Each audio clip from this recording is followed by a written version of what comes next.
Kanalımıza hoş geldiniz. Ruhun derinliklerine yaptığımız bu yolculukta bize katılın. Çünkü bu yol hepimizin yolu. Bugün sizlere Steve Noack'ın deneyimini anlatacağım. Steve, 4 yaşında bir trafik kazası geçirir ve ölüme yakın deneyim yaşar, yaşadıklarının bir kısmını hatırlar ancak büyük bir bölümünü hatırlayamaz. 30'lu yaşlarında yaşadığı ikinci bir kaza sonrası tüm anıları geri gelir. Bu anılarda enerjiler, şifa, bilincin, ruhun uyanması ve yükselmesi konularında kendisine bir tür eğitim verildiği görülür. Ayrıca bütün olanları hatırlamasıyla birlikte insanların uyanışına yardım ettiklerini söyleyen, Steve'in boyutlar arası varlıklar diye adlandırdığı ziyaretçiler de gelmeye ve onu eğitmeye devam ederler. Steve'in deneyimi şöyle başlıyor. 4 yaşındaydı. Bisikletiyle kaldırımda oynuyordu. O sırada yolun karşısından erkek kardeşi ona seslenerek gelmesini, alışveriş merkezine gideceklerini söyledi. Alışveriş merkezine gitmek onun için Disneyland'a gitmek gibiydi. Hemen karşıya geçmek için bisikletiyle hareket etti. Park etmiş iki arabanın arasından geçip yola çıktığı anda başka bir araba gelip ona çarptı ve altına aldı. Bisikletin tekerleği arabanın arka lastiğine sıkışmıştı ve aslında onu arabanın altında ezilmekten korumuştu. Bir anda her yer karardı, sonra yine aydınlandı. O sırada kendi bedenini gördü. Gözleri arkaya kaymıştı. Sonra tekrar karanlık ve ardından aydınlık geldi. Yanında biri vardı. Dönüp ona baktı. Yüzünün olması gereken yerde saf bir ışık vardı ve baktığında içine çekiliyordu. Yanında ona benzer başkaları da vardı. Onlarla sözler olmadan düşünce yoluyla konuştu. Varlık, Steve, kaza geçirdin. Her şey yoluna girecek dedi. Yüzündeki o ışığa doğru çekildiğinde başka bir dünya gördü. Çok güzel renkler vardı ve hepsi sanki nefes alıyordu. Her şey canlıydı. Çocuklar ve büyükler vardı. Mutluluklarını hissediyor, seslerini, kahkahalarını duyabiliyordu. Orada acı, nefret, öfke, sefalet yoktu. Barış ve huzur vardı, oraya gitmek istedi. O yaşlarda gördüğü yerin neresi olduğunu adlandıramamıştı ama şimdi oraya cennet diyor. Yanındaki varlık ona hala yapması gerekenler olduğunu, henüz oraya gidemeyeceğini söyledi. Sonra ona, Steve, başını öne eğ, her şey yoluna girecek dedi. Ve o da öyle yaptı. Bundan sonra ilk hatırladığı anısı, iyi olduğu ve oyuncaklarıyla oynadığı andı. O varlıkla başka şeyler de konuşmuşlardı ama Steve ne kadar uğraşsa da bu konuşmaları uzun yıllar hatırlayamadı. Steve boşanmış bir ailede annesiyle birlikte büyüdü. Oldukça sorunlu, ihmal edilmiş ve yalnız bir hayatı oldu. Gecenin bir saati uyandığı, annesi bara gittiği için evde kimsenin olmadığı ve tek başına yola çıkıp komşulara gitmeye çalıştığı günler gibi.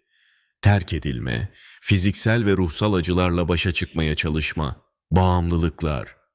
Kendisini sadece insan suretinde bir kabuktum diye tanımlıyor. 30'lu yaşların başındaydı, araba kullanıyordu. O yaşlarda oldukça umursamazdı. Çok hızlı kullanıyordu. Bir köşeyi döndü ve araba kaymaya başladı. Kontrol edemedi. Önce telefon direğine çarptı, sonra 4-5 takla attı. Ameliyata alındı. Ameliyat esnasında bir anda uyandı. Çok şiddetli bir panik atak veya anksiyete nöbeti geçirir gibiydi. Oysa hayatında hiç böyle bir şey yaşamamıştı. Korkudan titriyordu ve kalkıp gitmeye çalışıyordu. Sonra bir anda bütün vücudu bir sevgi dalgasıyla sarıldı. Tüm korkusu geçti ve huzur geldi. Bir ses ona, "Steve, kaza geçirdin, her şey yoluna girecek," dedi. 4 yaşındayken geçirdiği kazada söylenen sözlerin aynısıydı. Ve bir anda Steve sesi tanıdı. İlk deneyiminde yanında olan, onunla konuşan varlığın sesiydi bu. Hatırlayamadığı bütün anılar geri geldi. Sanki tüm bu bilgileri o ilk deneyimde yüklemişlerdi ve ancak şimdi ortaya çıkmış, erişilebilir hale gelmişti. O deneyimde Steve cennet gibi görünen yere gitmeyi isterken, yanındaki varlıklar sana göstereceğimiz daha çok şey var diyerek onu başka bir alana götürmüşlerdi. Her şeyin canlı cansız tüm varoluşun enerjiden oluştuğunu gösterdiler. Bir mimari plana bakıyordu. Hem maddeyi hem de aynı anda onu oluşturan enerjiyi görüyordu. Hepimizin, tüm canlı varlıkların bir kuantum alanında olduğunu söylediler. Sonra onu bir tür şifa alanına çektiler. Bu alan bir tedavi merkezi gibiydi.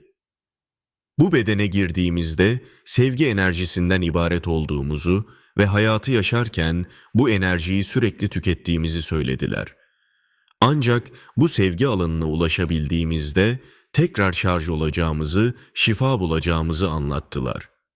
Her duygu ve düşünce enerjiye dönüşüyordu. Uzun süre maruz kaldığımız negatif duygular vücudumuza gömülüyor, sinir sistemimize yerleşiyor ve bizim realitemiz oluyordu. Artık dünyamız buna göre şekilleniyordu ve hastalıklarımız da bu enerjilerden kaynaklanıyordu. Düşüncelerimizle realitemizi kendimizin yarattığını ve yine kendimizin değiştirebileceğini anlattılar. İnsanlığın ilerleyebilmek için bir an önce uyanması, ilahi yaratılışının farkına varması, Tanrı'nın bir sureti olduğunu ve Tanrı ile arasındaki güçlü bağı fark etmesi gerektiği söylendi. Her şeyin kalpte yaratıldığı, kalbimizde olanın dünyamızı ve realitemizi yaratacağı söylendi. İnsanların dünyada var olmaya devam edebilmek için kısıtlı bir süresi olduğu ve bu süre içinde ruhunu yükseltmesi, sevgi ve şefkat enerjisini artırması, savaş ve ayrışma yerine birlik ve beraberlik içinde hareket etmesi gerektiğini söylediler. Ayrıca ona başka dünyalarda yaşayan ve alt seviye diyebileceğimiz sadece enerjiden oluşan varlıklar olduğu, bu varlıkların hayatta kalabilmek için insanların enerjilerinden beslendikleri ve bu yüzden de insanın yükselişini engellemeye çalıştıkları söylendi. Düşük frekanslı enerjiden oluşan bu varlıklar, insanın frekansı düşük olduğunda ona erişebiliyor ve enerjisini kullanabiliyordu. Steve, çok etkilenmiş olmasına rağmen bütün bu gördüklerinin gerçekliğine ikna olmadı. Diğer yandan doğru düzgün okula gitmemiş, din eğitimi almamış, hayatında kiliseye gitmemişti. Kuantum ve enerjiler hakkında hiçbir bilgisi yoktu. Deneyiminde gördüğü şeyler kendi beyninden çıkmış olamazdı. Zaten bu bilgilerle ne yapacağını da bilmiyordu. İyileştikten sonra mağaza müdürü olarak çalıştığı işine geri döndü. Ancak bir süre sonra Steve'in bütün hayatı değişti. Az sonra olacak bazı olayları önceden görüyor ve birkaç dakika sonra olay gördüğü gibi yaşanıyordu. Etrafında varlıklar görmeye ve sesler duymaya başladı. Bu varlıklardan bazıları karanlık, bazıları aydınlıktı. Kendisiyle konuşuyorlardı. Bu olduğu zaman başının yan tarafında bir basınç hissediyordu. Fakat bu iletişimi kesmeyi başaramadı. Çok korktu, günlerce uyuyamadı. Üstelik bazı varlıkların onunla konuşma şekli pek hoş değildi. Ama sonra fark etti ki bu varlıkların kullandığı kelimeler büyürken kendisine karşı kullandığı kelimeler gibiydi. Kendisini değersiz buluyordu. Bir psikiyatri hastanesine yatmayı bile düşündü, ancak öncesinde olanları tekrar gözden geçirmek istedi. Sonunda şunu anladı. Bütün bu varlıkları çeken kendisiydi. Kendiyle ilgili olumsuz düşünceleri ve düşük frekansıyla kuantum alana yayın yapıyordu. Steve, kuantum alanı şöyle anlatıyor. Kuantum alan, tüm canlı varlıkların erişebildiği bir alandır. Her ne kadar kendimizi başkalarından ayrı bireyler olarak görsek de birbirimize bu kuantum alan üzerinden bağlıyız ve tüm duygu ve düşüncelerimiz bu alana ulaşır, diğer varlıklar tarafından da erişilebilir hale gelir. Bunu fark ettiği anda kendi üzerinde çalışmaya başladı. Geçmişini, annesini, ailesini, tüm insanları ve en önemlisi kendisini affetti. Olumlu duygu ve düşüncelerin ürettiği pozitif enerjiyle o kuantum alanında kendine yeni bir gerçeklik yaratmaya çalıştı. Bir gün çalıştığı mağazanın önünde yaşlı bir kadın yere düştü. Steve hemen yanına koştu ve kadının sırtına dokundu. Kadın ona şaşkınlıkla bakarak bir sıcaklık hissettiğini ve artık canının acımadığını söyledi. Steve, insanları iyileştirme yeteneği olduğunu ilk o zaman anladı. O gün çocuklar gibi heyecanlıydı, uyku uyuyamadı. Olanları anlamak için kiliseleri dolaşmaya başladı. Bir cevap bulmaya çalışıyordu ancak aradığını bulamadı. Sonra Tanrı'yı dışarıda aradığını fark ederek vazgeçti. Tanrı dışarıda değil, onun içindeydi. Bu arada bazı varlıklar kendisine görünmeye başladı. Steve bunlara boyutlar arası varlıklar adını veriyor. Bu varlıklardan bir grup, 9 kişilik ilahi konseyin bir parçası olduklarını söyleyerek kendisine göründü ve insanlığın bilinç evrimine yardımcı olduklarını anlattılar. Bu amaçla kendisi gibi insanlardan oluşan bir tür ağ oluşturduklarını, kendisinin de bu ağda bir görevi olduğunu söylediler. Steve, Galaktik Federasyon, İlahi Konsey gibi kavramları hiç duymamıştı. Onlardan gitmelerini, kendisini rahat bırakmalarını istedi, ancak sonrasında bu konuları araştırmaya başladı. Olaydan yaklaşık 3-4 hafta sonra geri döndüler ve kendisine uyumsuz ancak ilahi bir enstrüman olduğunu, uyumlanması için yani düşüncelerinin duygularıyla, duygularının da eylemleriyle uyuşması için rehberlik edeceklerini söylediler. Negatif enerjilerle nasıl konuşacağını ve onları nasıl uzaklaştıracağını öğrettiler. Zihnin, kalbin ve bedenin tam bir birlik halinde olması durumunda enerji devresinin tamamlanacağını ve iyileşmenin başlayacağını anlattılar. Başka bir varlık grubu, insan bedenini ve bu karakteri kullanan bir enerji olduğunu, ancak kendisinin bu karakterden ibaret olmadığını anlattı. Diğer bir grup varlık, negatif yüklerin enerji bedenlerinde nasıl bir tür kısa devreye sebep olduğunu ve ilahi akışın kesilmesine neden olduğunu gösterdi. Enerjinin göğsümüzden üretildiğini söylediler. Şifa konusunda eğitilmeye başlandı. Önce kendisinin şifalanması gerekiyordu ve varlıklar kendisini periyodik olarak ziyaret ediyorlardı. Artık mağazadaki işini yapamaz olmuştu. Negatif duygu ve düşüncelerden uzak durmaya çalışırken oradaki ortam onun için uygun değildi. Bu yüzden yaşlı bakım evinde bir iş buldu ve orada çalışmaya başladı. Öğrendiği şifa tekniklerini uygulamak için de doğru yerdi. Steve bugün bir şifacı olarak çalışıyor, hem fiziksel ve ruhsal hastalıklar hem de insanlara musallat olan negatif varlıklardan kurtulma gibi konularda öğrendiği yöntemlerle şifalandırıyor. Steve şunları söylüyor: biz insan bedeni içinde sevgi enerjisinden oluşmuş varlıklarız ve yaşarken harcadığımız, azalttığımız veya yok ettiğimiz bu enerjiyi geri alabilir, tekrar dünyaya ilk geldiğimiz halimize yaklaşabiliriz ki buna yükseliş, ruhun kurtulması denir. Başkaları hakkındaki düşüncelerimiz enerjiye dönüşür. Enerjimiz ise mesafe ne olursa olsun uzaklara ulaşabilir ve başkalarının enerjisini etkiler. Hepimiz aynıyız. Çünkü biz bu bedenler değiliz. Bedenleri kontrol eden enerjileriz. Kuantum alan diyebileceğimiz tüm canlı varlıkların erişebildiği bir alandan besleniriz. Duygularımızdan ve düşüncelerimizden sorumluyuz. Çünkü duygu ve düşüncelerimiz enerji üretir. Negatif veya pozitif enerji olarak ortaya çıkan bu enerji kuantum alana ulaşır. Yaratılışımız ve yaşamımız kutsaldır. Her canlı varlık Tanrı'nın bir parçasıdır. Hepimiz aynı kaynağa, Tanrı'ya aitiz ve birbirimizle bağlantılıyız. O yüzden diğer insanlara ve canlılara nasıl davrandığımız, aslında kendimize nasıl davrandığımızdır. Yaratıcı her zaman yanımızdadır. Ancak bunu kalbinizle ve özgür iradenizle talep etmelisiniz. Böylece onunla bütünleşebilirsiniz. Ruhsal bir savaş var, enerjimizi aşağıda tutmak isteyenler ve yükseltmek isteyenler arasında. Buna melek ve şeytan da diyebilirsiniz. Ve insanlar da melek ve şeytan olabilir. Ürettiğiniz enerjiyle hangi tarafı seçeceğinizi siz belirliyorsunuz.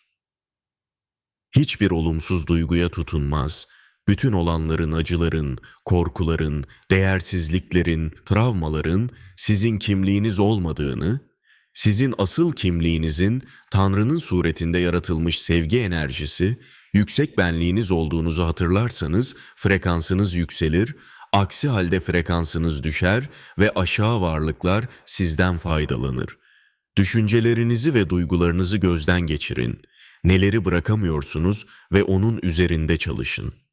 Kabul etmediğiniz, savaştığınız, korku, endişe, stres, kaygı, üzüntü, depresyon, utanç, suçluluk gibi duygular yüzünden sürekli olumsuz düşünceler yaratırsınız ve bir süre sonra bunlar sizin kafesiniz haline gelir. Onlara kalbinizi açmak, kabul etmek sizi iyileştirir. Böylece bir zamanlar oluşmuş ve asla tamamlanmamış, kabul edilmemiş bu duygular tamamlanır ve sona erer. Affetmek şifadır ama karşı taraf için değil, sizin için. Çünkü hissettiğiniz olumsuz duygular karşı taraf için bir şey ifade eder ve sadece size zarar verir, ancak affetmek sizi şifalandırır. Herkesin incinmiş bir tarafı vardır. Bu olumsuz deneyimlere sana sevgi, bağışlanma ve minnettarlık gönderiyorum. Ama artık seninle özdeşleşmiyorum. Ben zaten bütünüm ve insan formunda sevginin suretiyim diyerek son verin. O olumsuz enerjilere artık burada istenmediğini söyleyin. Bu şekilde konuşmak size garip gelebilir ama bazı sözcükler ve o sözcüklerin frekansları DNA'mızda yazılı olanı harekete geçirir. DNA'mızda ihtiyacımız olan tüm kodlar yazılıdır. Böylece kendinizi iyileştirir, bilincinizi yükseltir, rehberlerinizi duyabilirsiniz. Dünyada çok fazla negatif olay var, sürekli felaket haberleri dinlemek, sinir sistemimizde birikim yapar ve rasyonel düşünceyi baskılar. Daha öfkeli, daha negatif ve korku biriktirmiş insanlar oluruz.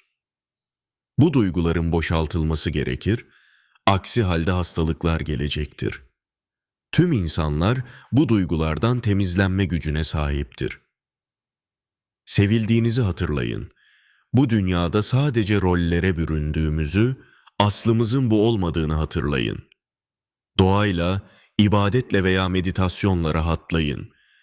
Unutmayın, enerjiniz sizin gerçekliğinizi yaratır.